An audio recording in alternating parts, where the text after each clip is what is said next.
मैं इसी पे खत्म करता हूँ। बाकी कोई बात करें जो करना चाहते हैं और आगे कर रैली निकाली है। ये रैली कमीशन के कमाल की पैरवी करती है।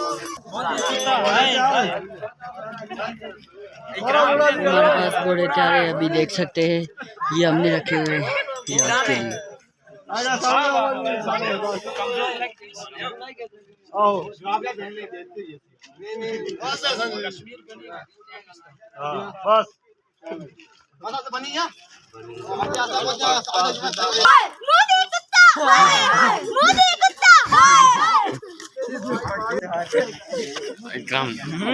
यार ओ एक वीडियो का ये हमने घोड़े भी दो तैयार रखे हुए हैं याद के लिए ये।